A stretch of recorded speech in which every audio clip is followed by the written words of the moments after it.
I just hit record, but please know that if you need to take a break, if anything that you don't want to talk about, we don't have to go there at all. Okay. Um, you know, I really appreciate you, and I really look forward to this because mhm. Sorry. Give me Yeah, a no second. worries. This is something really important now. Please, babe, please come fetch Seth. Yeah, Sorry. no I'm worries. busy with an online podcast for Owen stuff. Sorry. Yeah, no worries. No, I don't mind at all. All right, cool. He becomes a little bit sort of invasive. He likes the whole frenzy, so I need to just give It's him a second. it's a very Okay. natural part of this. When we Okay. conduct interviews, we have, even though, we've interviewed parents who lost their children and who are at the hospital, their children running around the house during the recording all the time. So please know that I have nothing. This doesn't bother me at all. Yeah, I just Yeah. need to focus and I need to be as sort of involved with this as possible. So he becomes a bit distracted. Can you go to your dad's calling you, please? Now? What? No. Okay, thank you. Okay, cool. He said. Thank you, Seth. And yeah, so I will say this, Candace, like it's a very I know it's a very heavy subject for all of us, and I know the pain will never be lessened. But I love the fact that you can step forward to share the story because we haven't been able to connect with several parents who really wanted to share, but last minute, cancel the recording because they couldn't bear the pain, and I completely understand. So I don't fully understand. I've lost my father to cancer 2 years ago. We're at the hospital 24/7 for 2 years. My mom became extremely ill as a result of it, and I became less so. So that is not to say I understand what you went through at all. Completely. I Yeah, understand that everybody's situation is different, but something's got to be done either way. yeah. So for whenever you're ready, whenever you want this to be a conversation where you want to just share the story, we will go Whenever you anywhere. go for it, I'm ready. Whenever you want to Great, go for it, go for it. great. All right, thank you so much, Candace. I know you're in South Africa. There's a really big time difference, but I'm so grateful. I truly am grateful and honored to be chatting with you and sharing this moment with you. And I would love to welcome you to share the story of Owen and the story that you shared with us right here at Childhood Cancer Hall of Champions. Awesome, thank you. Okay, So, so where do I start? Um, Owen started showing strange sort of signs in about January, between January and February this year. He woke up one morning and his right eye had started squinting. So we didn't immediately think that it was anything too severe. We thought maybe he had a lazy eye. Excuse me. mhm. Long story short, we landed up taking him to several doctors. And then we were hit by COVID. So we were kind of stuck. We weren't really allowed to leave the house. We were in full lockdown in this country. Um, Mhm. then what happened was, as soon as we hit level 4, they moved us down to level 4. We ended up taking Owen to a holistic, no, or sort of a herbalized doctor who then suggested we take him immediately for an MRI scan, which we had previously done or tried to do, but Owen wasn't reacting well to the medication. Um, After that, we got him an MRI scan and we got transferred to the Nelson Mandela Children's Hospital, where one of the head pediatric neurosurgeons then approached us and told us what the situation was. He had been diagnosed with DIPG. At this point, they sent us home and said there's nothing more they can do. There's sort of no treatment other than radiation that they could offer us. Um, from there on, it was quite hectic. We had to return to the hospital 11 times before they actually took him and started the radiation. They had to remold his mask twice on two separate occasions to a point where there was such an argument between the radiation department and the oncology department because they were not communicating. And the time delay that it took between the two of them, obviously Owen's situation had actually worsened and he had to remold because of the cortisone. So they started fighting with us about that. It's a long story. Um, from there on, we were supposed to get 30 radiation sessions. They only gave Owen 5. And when asked why, they just said, well, that's pretty much what we can do. So obviously, being parents, we did everything that we could. In lockdown, there is a trial drug that was being tested in the US called ONC201, Onco201. This was completely out of our financial reach. We worked it out that it would cost us in excess of 36,000 Rand per week to keep Owen on this medication, which was completely out of our reach. We were lucky enough to get a donor or a sponsor who sponsored Owen some of the medication, and somehow, by some sort of a fluke, we managed to get the medication in to the country through customs via courier without any documentation, and he started on the medication. Whether or not it worked, I won't know, because I don't know what they didn't give us a life expectancy, and when we did ask, they didn't tell us either. Owen was doing pretty well for a short while, about 2 months, and then, like as I said, 16 days ago, we lost him very suddenly. It was sort of that Saturday we had he's always been wanting this massive birthday party, which we did, and then the Monday he was gone. So it was very quick. When it comes to sort of knowledge about DIPG, nothing. There's no support groups in this country. There's no parents that really want to speak about it at this point. We are trying to find another family in the country with the DIPG child so that we can donate what is left of the medication to that family, but it's just unheard of. It is so rare in South Africa that we just can't find another family. And bottom line is, all the other sort of pediatric cancers, there's a lot more support and backup with regards to it, but with DIPG being the worst of the worst, as we were told, and from what we saw, and the pain that Owen went through, it is the worst, and there's just nothing for us here. We fought so hard for our son. Did everything we could, but we still couldn't save him, and it's not acceptable.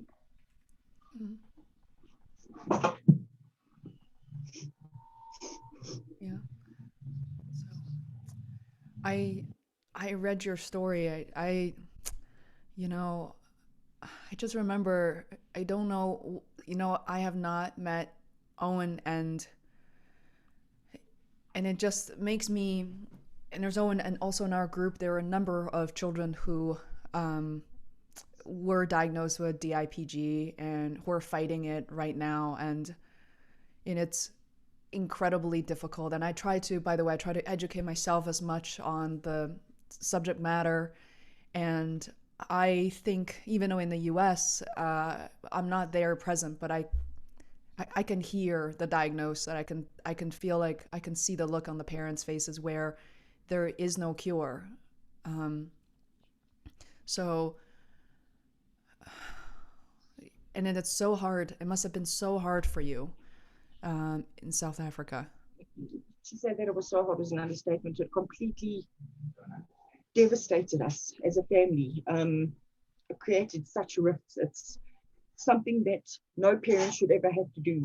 In life, you kind of prepare yourself to, as you grow older, maybe lose a partner, or lose sort of a mother or a father, because time moves on. But parents having to say goodbye to their child and having to watch them suffer the effects of radiation, specifically with the DIPG, watching them lose the use of their limbs, and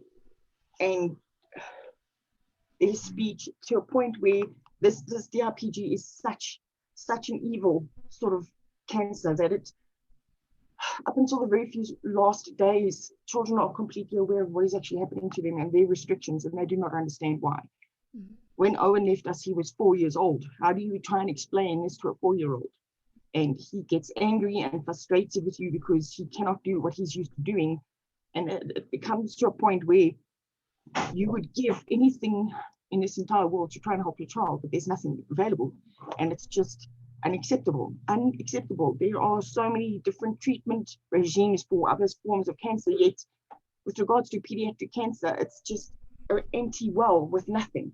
You have nothing to go back on. You just kind of get sent home, and everybody just expects you to be happy and deal with it while you've got time. That is excuse my language, a bullshit remark. It's unnecessary, and I cannot let it go, and I will not let it go, because I can't get over the fact that my 4-year-old boy is gone and I have nothing left but this nagging voice in my head that says you need to do something. Mm-hmm. Sadly, within South Africa, there's not much you can do. Mm-hmm.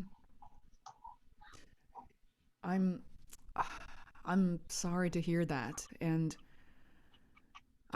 I feel like I'm looking at the communities in the US. There seems to be, and this is why we're very interested in talking to policymakers as well as some of the doctors for pediatric cancer to have a better understanding of it as well, because we at Childhood Cancer Hall of Champions, we really struggling, I have to admit to you, that we're struggling to understand overall why there's so little money, there are very limited resources committed to this. And exactly. And I don't want to make one cancer more or less important than the other, because ultimately cancer is devastating no matter where it is. But this is a personal thing. I do not understand why breast cancer has such an amazing following and such an amazing amount of information. Mm-hmm. I can live without my breasts. I cannot live without my child. There's a difference between losing a body part that you can, with the amount of technology it is today, you can get another one. I can't regrow my child. I cannot build another child exactly like he was. Mm-hmm. I think that there's absolutely no funding in South Africa at all for pediatric cancer. Nothing, zero. So a lot of the doctors that are working on sort of any sort of movement on pediatric cancer itself are funding it themselves. There's no private investors, there's no funding for cancer research at all. And when it came to reaching out to people for information, when Owen was first diagnosed, I had to reach out to people in the US because nobody in this country knew what I was talking about. When it came to Owen's palliative care, his palliative care doctor had no idea what DIPG was. And that's the sad thing. A lot of these doctors do not even know what it is. They sort of have to research it, and when they do, they kind of come back to us and say, well, oh my God, I'm so sorry. If our medical professionals are unaware of what this kind of cancer is, that is taking children left, right, and center, then it just goes to show how bad this really is, and where our medical guys are actually at. Was it one thing I do remember, and I say this remembering how devastated I felt and how quickly money ran out for my dad every day. $60,000 RMB, which is $10,000 on the table. It says, if you don't pay for this, we'll stop the medication by 3 p.m. And I never forget that. I don't know how I ever can escape from it, that feeling of hopelessness. And exactly that. And I was actually discussing with one of the other moms, I think 2 days ago, whose little one actually also passed away. In South Africa, we don't get given a medical scheme. We have to pay exorbitant amounts, and for a normal, let's sort of mid-level family, affording a medical aid for 4 people is just unheard of. It's unreachable. And then lockdown as well, specifically with a lot of people being retrenched, it's just unheard of. So we landed up at what is called a government hospital, which is a government subsidized hospital. So you go in, you wait for 8 hours on end to be seen, and then it's literally you walk in, they give you another day for another appointment, which is why it took us 11 separate visits, which is a 40 minutes travel or 40-minute commute from where we stay to that particular hospital and back. Owen's 4 years old, and because he may have to go under anesthetic that day, maybe if we're lucky, he doesn't eat or he's not allowed to eat. So starving a 4-year-old child for 8 hours on end without any results is what was happening. And even at the private hospitals, the doctors and the staff are so overwhelmed that there's just no way forward with this. So ultimately, if you or your child is diagnosed with a cancer in this country, and unless you have the best medical aid that there is, which costs you at least 7,000 Rand a month, which is an entire income in a normal household per month, you're not going to get anywhere. Nobody's going to help you. We did, however, excuse me, had one doctor that was prepared to waive his fees, all his costs, and help Owen on a pro bono basis. But he needed a radiology department, and we needed an anesthetist to come on board. Despite doing everything we could, the radiologists department told us they will charge us 100,000 rand per day, which is one session per day. And then the anesthetist said 300,000 rand per day. Where, as a mid-level family, are we ever going to be able to afford that? We tried fundraising. We tried our first target of fundraising to be 50,000 rand. We couldn't even get that 50,000 rand in. That it's just so soul destroying. I have no words. It makes a person feel like a complete failure, because you should be able to do this, but without the backing of financial companies or medical aid systems or big corporations, which we reached out to on numerous occasions, you have nothing. I think I sent out within excess of about 78,000 emails, and I got 2 replies, which ultimately said we can't help you. But out of 78,000 emails, 2 responses of no. That is what we are dealing with, and that is what my poor boy had to endure, which I don't think is fair at all. And, give that to me. Don't give it to him. He didn't deserve that. My heart goes out to you when I hear you say, you feel like a failure, because that's how I felt as a daughter for several years. I literally felt like I let my dad die. Like I somehow almost like I caused it. I let people do this to him. That was really a hard way to live for a long time. And it took me a long time to process, even though I knew it wasn't logical, that I knew I wasn't able to fix him or in a position to really, really save him. But this happened so recently. So I'm looking at little Seth standing next to you. I mean, it just makes me so happy to see him, to be honest. And yeah. We Yeah. just want to show you Owen's radiation mask. Oh, okay. Yes, please. Well, what is that by the...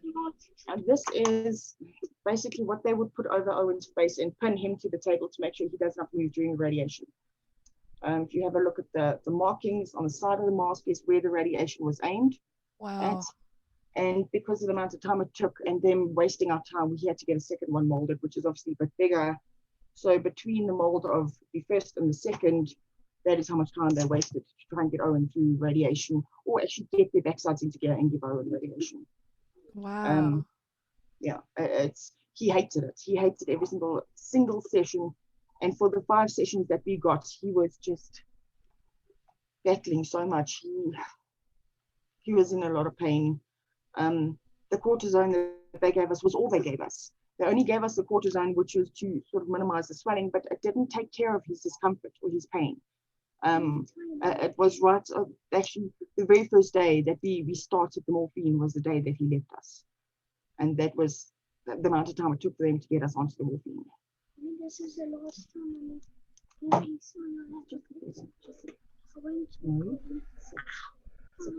I'm Baba, sit down, this is important. Thank you. Wow. So I was curious, just looking at Seth, what was Seth's reaction since the beginning of the year? I know this part probably isn't very easy to talk about either. Seth, I sometimes like to think he's a very easy child. The last 2 mornings he's woken up, and I think it's just hit him over the past 2 days that this is what the situation is. He was acting out a bit, with trying to deal with his stuff, because all kids, he's kind of not used to his little brother not being able to get up and run with him. And that way they would play continuously. Okay.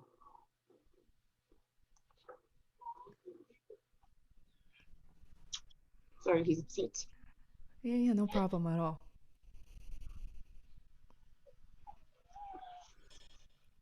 So his dad and I are trying to be really strong for him. He misses his brother.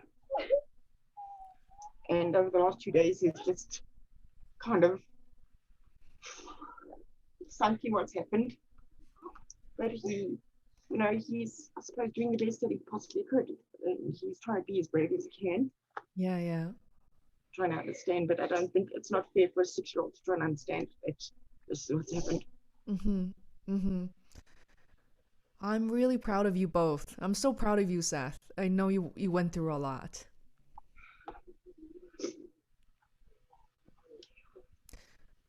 Um, so by the way, is that a Superman shirt or is that No, Mickey? that's Mickey Mouse. Mommy, why Mommy Mickey Mouse? That's what you're wearing. Yeah, what is a Mickey Mouse on tour? Is Mickey Mouse on tour in South Africa? Oh no, definitely not. Definitely not. Mommy, could No, we would have Oh, been very. why could you offer that pocket? not right now. No, definitely not right now. Mm. It's funny that you mention it. Between Seth and Owen, they have this thing. It's superheroes all the way. It's completely the Avengers. And Owen's favorite superhero was Superman. So Mine was Flash. and he's a Flash. So his Yeah. party was themed for the Avengers. And when we put Owen into his coffin, we made sure he was wearing his Superman outfit. And I remember walking into the Undertaker's office a while ago, and I walked past a room, and in this room, it was a dark room, in the room was a sort of a small white coffin staying up against the wall, and it freaked me out. I felt like I was going to literally hyperventilate and have a panic attack. And lo and behold, Owen's coffin was a little white coffin. So we reached out to a couple of friends of ours, and we actually covered Owen's coffin in superhero stickers. We wrapped it literally in superhero Marvel, and I think if it wasn't for that, I would not have been able to actually sit there and do it. We collected his ashes on Saturday, so he's home with us again. Not in the way that we want, but at least he's home in that sense. But yeah, superheroes are, he was our little superhero for him to go through all of the stuff that he did, and every day to have a smile on his face and just not show the pain. Yeah.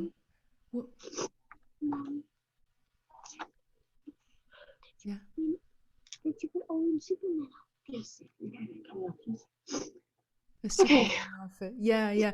Could you tell me a bit more about Owen? What did he like to play? I love learning Superman. What did he like to eat? What was his favorite animal? Owen loved anything and everything. He was, any sort of excitement. He loved to run and jump and ride his bike. And he was actually to a point where we started to think that in between all of this that he could read at the age of 4, because Seth would open up a world atlas just to have a look at the countries, and Owen would start reading the countries. And I mean, he's 4. He's never been to school. He didn't have the chance to even go preschool because of the fact that COVID hit us. So there were certain things that he could never have been able to hear us talk about, but he read them. He naughty, cute as hell, but naughty. He would always be playing with his brother, and he I don't know, to say that Owen actually had a favorite animal. What was Owen's favorite animal? What would you say? I would say cheetah. No, that's yours. Owen had a thing for like an octopus or sharks. He loved sharks, megalodons and sharks. So yeah, he loved sharks. Yeah, sharks, yes. And luckily, before he left us, we managed to take him to what the equivalent is of your marine world. We took him to Ushaka, which is ours, and he managed to see the sharks, and there was a pretty good day for him as well. And giraffe. Yeah, So just come and introduce them. This is Owen's dad. This is Carl. Hi. Carl, nice to meet you. Nice to meet you. Your name is? My name is Faye. So I'm the host for the Childhood Cancer Hall of Champions podcast. I have my own podcast as well, and I'm based in Boston, Massachusetts. Okay. Perfect. Thank you so much for sharing the story. Like I said, it's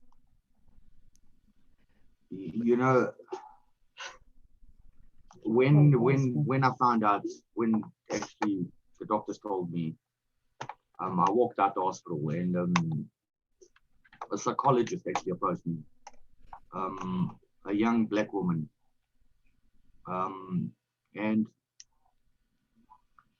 she first asked me if she could talk to me because I was very upset. I mean, I was very angry, very everything. So she approached me in a very, That was his favorite. very respectable manner, like as in she asked me first if she could come talk to me. So I said, it's fine. And that lady, the first couple of words she said to me was all she had to say. And she's a psychologist, and no book is going to tell you how to feel about this story.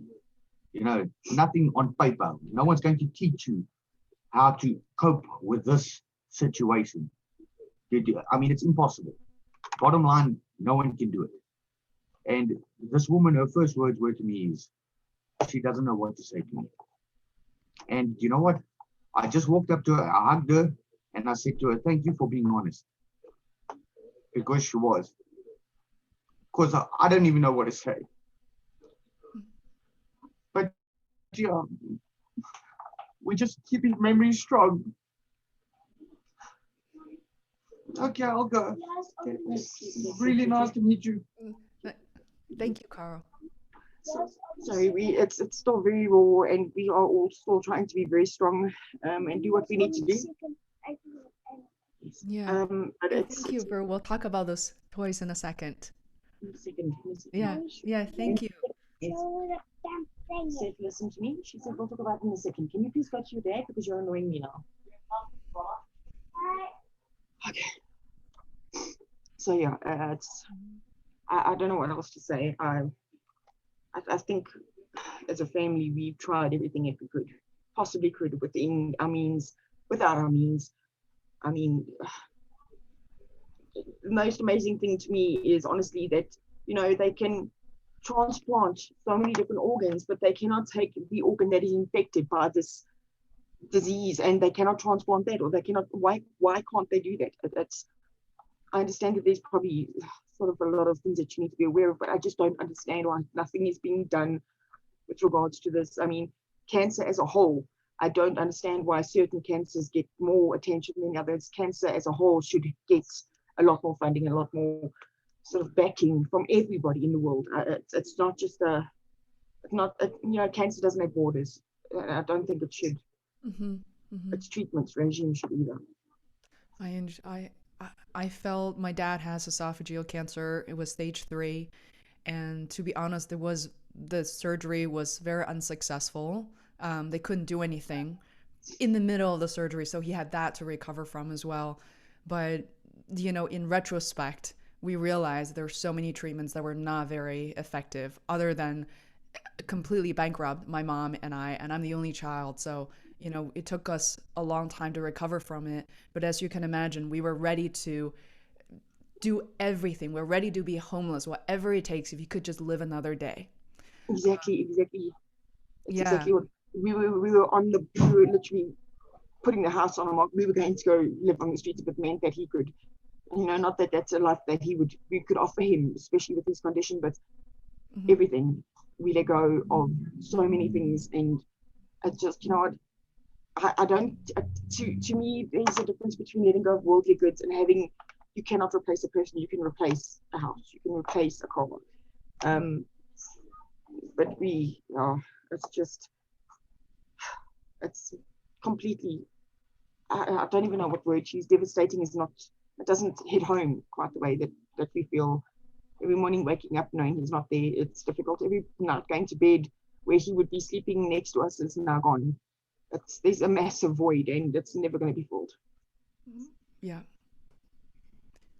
that's definitely what I'm hearing, what I'm feeling as well.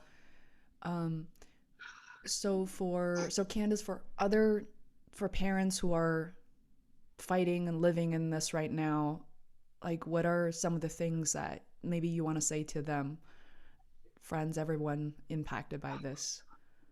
You know,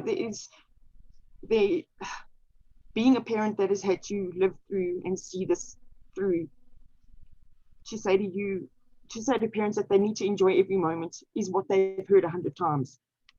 Don't give up. For all you know, your child could be the miracle baby that turns the tables. This is not easy, but fight with everything that you've got and do whatever you can, because every second does count. And, just know that you are doing your best and that your child knows that you're doing your best. And unfortunately, it is what it is, and nothing I say is going to change it. So just keep pushing as hard as you can. I'm in South Africa, but if you need my details, contact me. I'll help you where I can. Mm-hmm, mm-hmm. Yeah, it is. When it comes to money, I find it really unfair too, because as if you are the ultra wealthy people, then you can have access to or make it possible. And even for them, as we probably know, the result may not really change all that much for a certain type of cancer. But I just remember spiritually, psychologically, I remember being a torture, and I'm really sorry you're going through all of this. That, in an ideal world, the taxes that we get taxed every single month, for whatever it is, in an ideal world, some of that money should go towards cancer research. That is my honest belief. If I can go to the governments and the presidential people who are driving and living these luscious lives, if they can stop their massive tax rebates and put some of it towards cancer research and funding the research, it would work a lot better. And I hope cure would be found faster. There would just be so much more for these guys to be able to do. And, trying to get these people to do something like that is no one voice is not going to do it. Mm-hmm. So you need a massive following. You need people to start standing up, and there needs to be a movement. Mm-hmm. Move 1 million. There needs to be a movement with regards to this, and people need to stop shutting their mouths, and they need to stop sitting down and just accepting it because it is unacceptable. And no family should ever have to lose a loved one for cancer. No, it's just the worst thing ever. It's just unacceptable, unconscionable. I don't know what else to say. Mm-hmm. So Candice, now that this is so new to you, and I know that the pain will stay with you for a lot longer, what are some of the things that people can do for you, family, friends, people who are listening to this? What are some of the things that maybe to educate other people on what is, oh, by the way, is he using a knife next to you? I just want to make sure. Oh, I just want to make sure. He's a lassie. He knows how to do that. Oh, he's okay. Just putting a bread. Okay. Wow. He seemed very proficient at it, and I wasn't so sure. Yeah. He's very self-sufficient. Wow. Guys, daddy help you. Sorry. Wow. Yeah. You know what? Owen had I set up a Facebook page for Owen in the beginning while we were fundraising, but also to make people more aware of what it is, because there's so his particular diagnosis is so rare, so to speak. I'm not going to, I thought about it, I'm not going to close that Facebook page down. I've turned it from his fundraising page into a memorial page.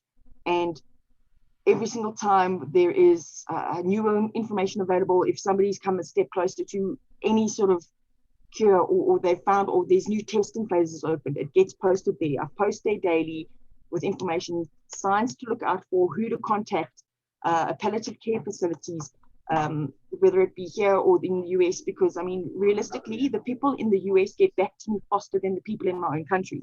So, and my details are there if they need help with anything. If I can, from what I've learned from the start of this diagnosis now, if there's any way that from what I've learned and what I've been through that can possibly help guide somebody else to a better solution for themselves or their family members, we're well prepared to do it. So, if from our perspective, there's not much hope in South Africa with regards to getting anybody to stand and ready towards a result or more funding or anything in that regard. But we are still battling as a family to try and recuperate, and you know, we are always willing to accept whatever help is necessary or available to us, but at the same token, we are prepared to give what we can to those that need. So anything and everything we can do, and we are prepared to. No, thank you, boy. Accept and make available, whether it be records or anything. It's just a two-way street. But I'm not going to lie, we're in a financial situation that we can't really get out of right now. It's just not possible. So we are battling from all aspects, and we try to do what we can daily. But I mean, if anybody's interested, they can have a look at Owen's Facebook page. They can see where we're at. I mean, we have literally thrown our lives open for the whole world to see, and we've got nothing to hide with regards to any of our situations or what we went through or what Owen went through, but at the same time make it a source of information for everybody else, so they know what to expect or can maybe try a different route when it comes to treatment or finances or anything of that sort. Thank you for that, Candice. One thing I also want to ask is, in terms of language and messages from other people, I have friends who have lost their children who are younger in age all the way to about their early 20s. And one thing I learned running this interview is that people really enjoy talking about their children, as opposed to, we are tiptoeing around not mentioning their children. And I kind of want to hear your perspective on that. When is it okay or appropriate for people to bring up Owen, asking you to talk about him, his stories? You know what? It's always okay. I am his voice at this point. I'm his advocate, and I'm ask me, and I'm going to tell you. And I have the kind of personality where I don't shut up. So yes, it hurts like hell. But at the end of the day, if there's something that you need to know, if somebody's got a question, ask me. If you don't ask, you won't know. So I may, after the question, go cry in a corner, but if I don't answer that question, then I will feel like I'm doing Owen an injustice, because I haven't helped him or helped his message come across to whoever needed it at that time. So there's every single day on that page, on Owen's Facebook page, I'm answering questions, or I'm posting a comment, or I'm letting people know what's going on or how I feel. And when I say I've opened my life and my family's life up like an open book on his page, everything is available there. They're all hard truth, and that is what it is. And I just think that needs to be made available. So people can approach me now. Yes, it's sensitive, but I'm still in the angry part of all of this, and I'm still dealing with a lot of anger. So I've got more of the fight in me right now than sort of the sadness. And while that fight is available, make use of it, because I'm open to it at any point. There's bring it, basically. I don't know if you bring it. Bring the questions. That's it. Yeah. Thank you, Candice. Can we, I mean, you gave us so much information. We'll include a link to Owen's Facebook page in our show notes, what we call show notes, shared next, kind of alongside with this episode, so people have information about Owen, links, to learn more about you. And Sure.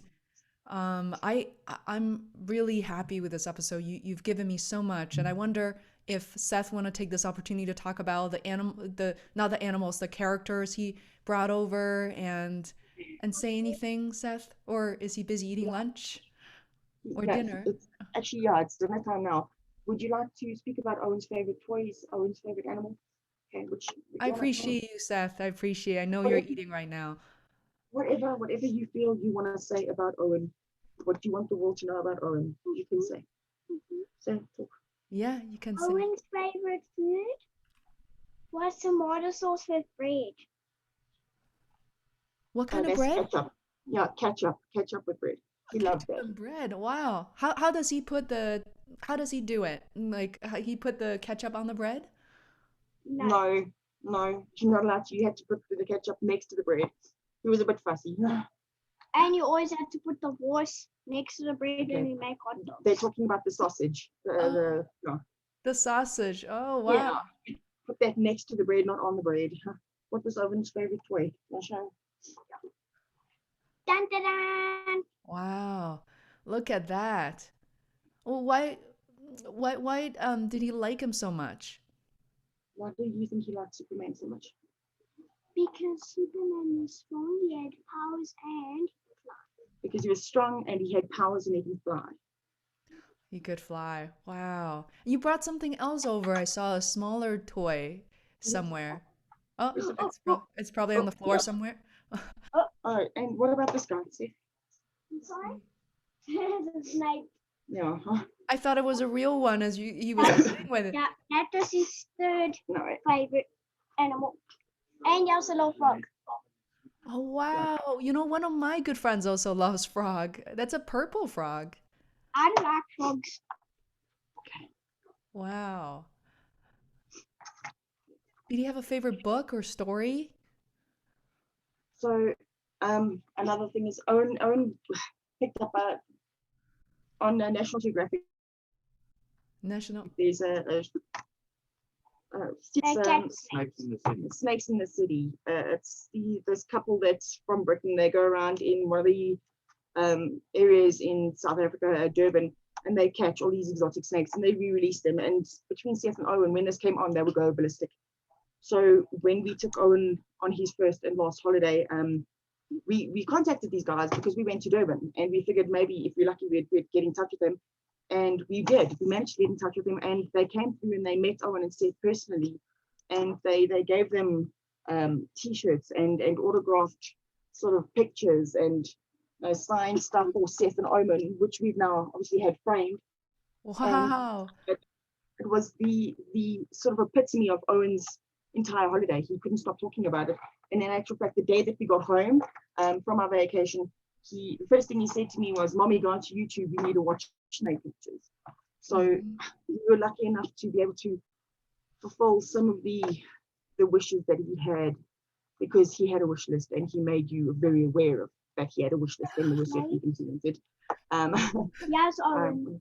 And What else was on his wish list? we managed to get him, he wanted to go on a boat, which we did. We managed to get the emergency services as well as the nautical sea rescue guys that came out, and they actually planned an entire day and they took him out in the water. Then when we went to Durban, we managed to get him out in the water on the harbour or into the ocean. So he did that, and then he hadn't seen a fully grown lion, so we took him to a lion park and he managed to see the lions. But at that point he was actually really getting really bad, so he saw the lions and straight past the lions he was sleeping. But he wanted to do that and he wanted to fly in a plane. So friends of ours that were sent from above really arranged for him to go up in a private plane. And the guy sort of did a couple of trips and stuff, and he loves that as well. Oh my goodness, seriously? There's Owen. Oh wow. Oh yeah, I saw him for a brief second. Oh my God. That was the last photograph, or that was the last day that we were able to take photographs of him when he was still conscious. The very next day he was just sort of out, sleeping a lot. Wait.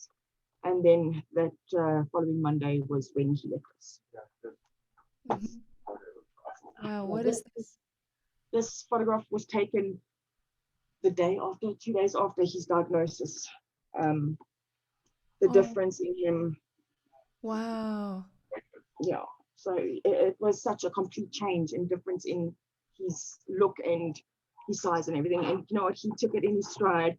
And the thing is, like, it's when as soon as the cortisone really started changing sort of what he looked like, he, instead of complaining about the fact that his t-shirts no longer fit him, he would just sort of say that his teddy tubby was hanging out, and he'd find it a joke in it. And if I think about how strong he was and how much of everything that was going wrong with him he took in his stride, he is our Superman. He was just such a team player, and he just handled it so much better than I think most adults would have handled it. Absolutely.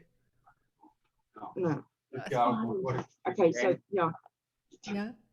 this What is My the handprint. Owen's handprint tattooed on is my it? We A had, tattooed on yeah, we your both chest? got his handprint tattooed on us ourselves. It's just and then Seth got a Wow. lot of That is so special. That's so cool. Can you see Wow. it now? Yeah, I can see him.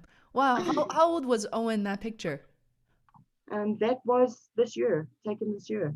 Wow, you look like he's got such a baby face. I thought, No, yeah, but it was so sad. He had the most beautiful squishable cheeks, but it was all because of the cortisone. yeah, um, it's just so yeah, wow. yes, you can talk now. Okay, hurry. Owen's favorite animal was a rattlesnake. Think Rattlesnake. about a rattlesnake? Yeah, he liked giraffes and he liked sharks and he liked snakes. So between the three of those, I said, don't do that too much. Was he afraid of it? I'm afraid of rattlesnake. Wow. No, he had no fear. Whereas Seth in the beginning, when Owen started to walk and talk and sort of become growing into his own personality, where Seth would run the opposite direction, Owen would run towards the danger. So they were completely opposites. And I think Owen actually gave Seth a lot of confidence. He was just always paranoid.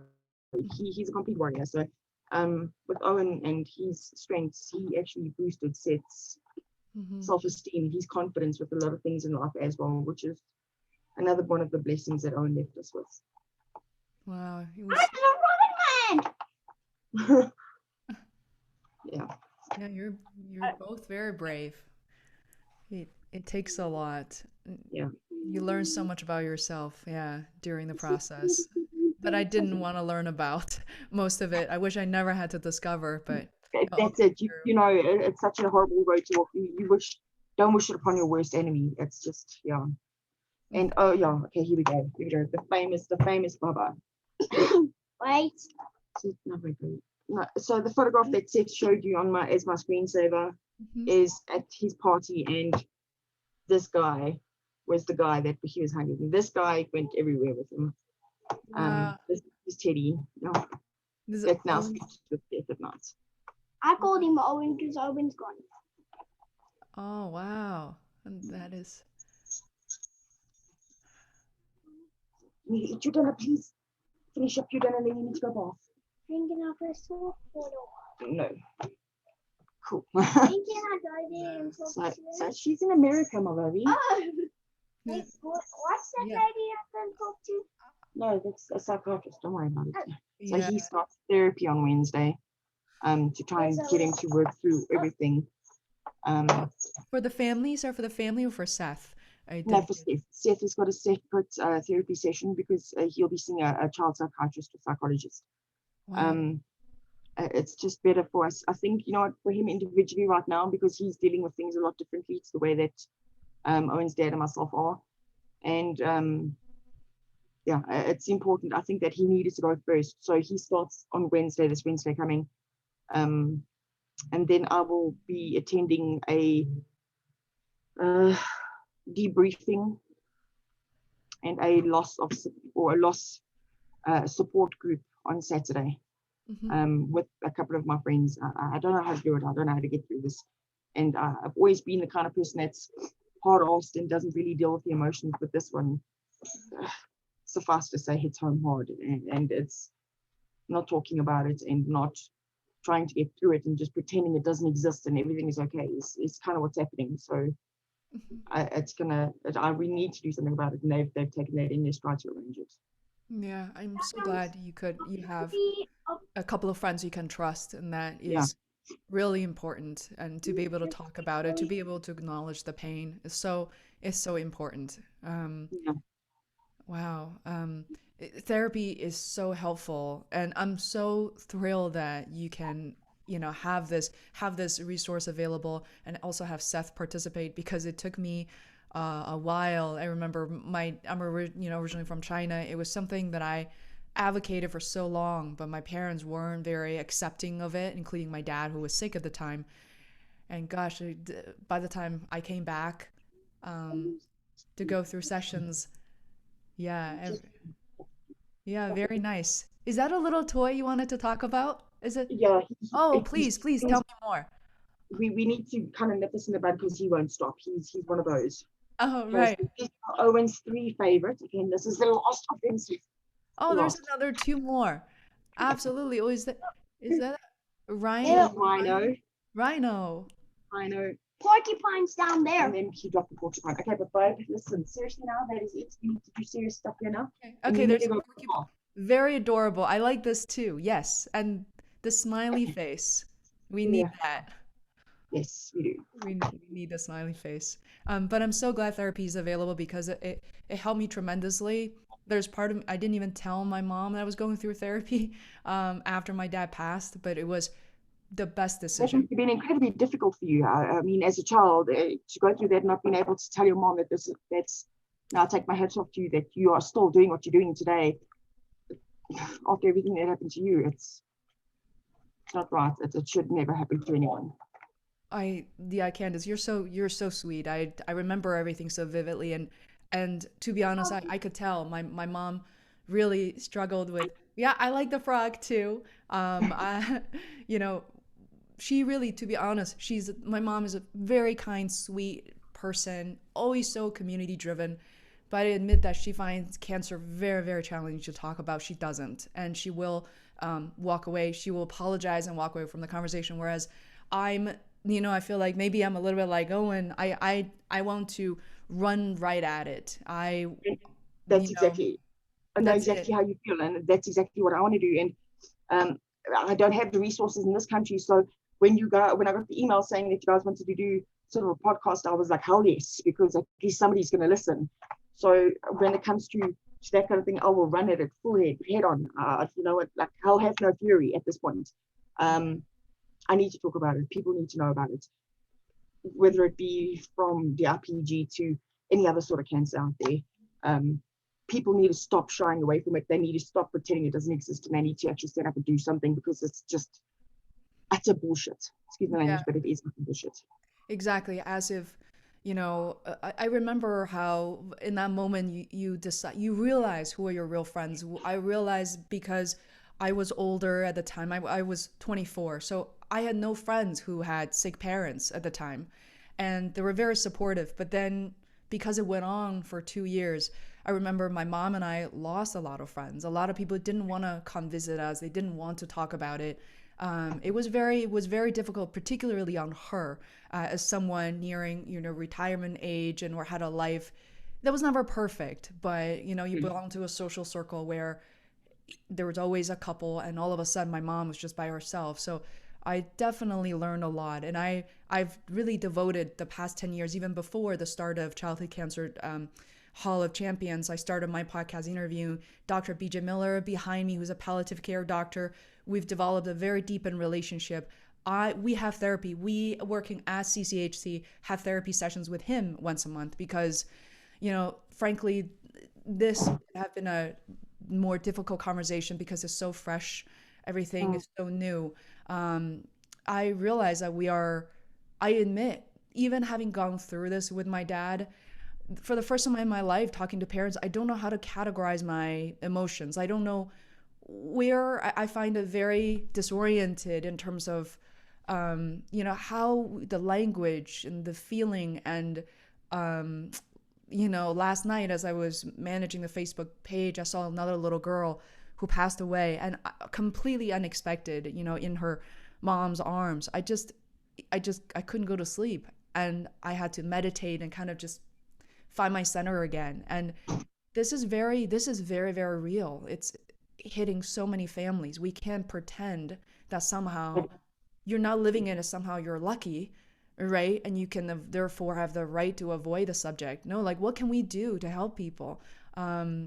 Same thing with disabilities, another area we're exploring as well, because it just, as you know, I watched my dad going from one of the strongest men I know to someone who just can't walk from the bed to the hospital, bathroom. That's 5 feet away. So it's so debilitating. I understand. It's so debilitating, and it's horrible, and it's gut wrenching how severe this is and how much damage it does. I mean, people, you think of yourself as being at the top of the food chain, and that you are strong and you're invincible and you're clever and you're able to handle things, and then this hits you and it just completely smashes and just devastates an entire family and breaks you down to such a point where you realize how fragile human life is. And how quickly it could be taken. And I mean, Owen was diagnosed in May this year, and he's gone now. And they say that the medium life expectancy is 9 months, and I wasn't even given 9 months, and it pisses me off because I tried everything I could. I mean, I fought my flipping arse off, and it's just like a kick and say, "Oh, sorry, you know, time's up." He should never have had that fate. Your dad should never have had that fate. There should have been by now, with the amount of time, and you know, something should have been done sooner. And the fact is that where the people are still denying it and refusing to admit and acknowledge the seriousness of this illness is just wasting time, basically, and resources at this point to get closer to a cure. Yeah, I realized how important the timeline was. At the beginning of the year, at the exact time Owen was diagnosed, you know, my mom was diagnosed with turned out to be not life-threatening, but the whole time I remember crying on my own. I remember not being able to show her. It just felt so alone. And you know, the time, I just remember the time it took, and I'm in the US, how many CT scan and leading up to the surgery, how she was in the end prioritized. But just, I couldn't believe how long it took and how many hours a day. And I also felt like I need to work really hard. I don't know what the final bill is going to look like. And yet I can't work because I'm always at the hospital with her. And it was just so contradicting. And so I'm so glad, Candice, that you decided to do this. And when I say courage, I don't mean in a very commercial way, but I know that you need to be so brave to be able to talk about this, and I know you are also so willing to on top of that, but I'm really glad you did this, because I know you had every right to last minute to say, I'm not doing this, I don't have to do this, I don't owe this to anybody else, it's my story, my boy's story. But please know how powerful it is. That thank you for your decision to be here. I appreciate it. Thank you for the invitation to be in. Thank you for allowing me to use my voice to be Owen's advocate. It's all I've got. Absolutely. Absolutely. And I'm so glad we could be one of the very few childhood cancer podcasts. I was very shocked by how few of these podcasts are out there. Please, if there are any recommendations, feedback, please let us know, whether it will be referrals, doctors, and that's who we're going after. We want to talk about the policymaker, to the policymakers, have a better understanding of the situation, because there's not enough coverage and awareness around it. So we're open. We really like to continue the conversation and relationship. That's I'm happy to do that. I'm also happy to send through all correspondence as well as medical records with regards to Owen, from date of diagnosis to obviously the finalization, because like I said, if it can help somebody somewhere else somehow, then I've got to do it, because I know that's what Owen would have wanted.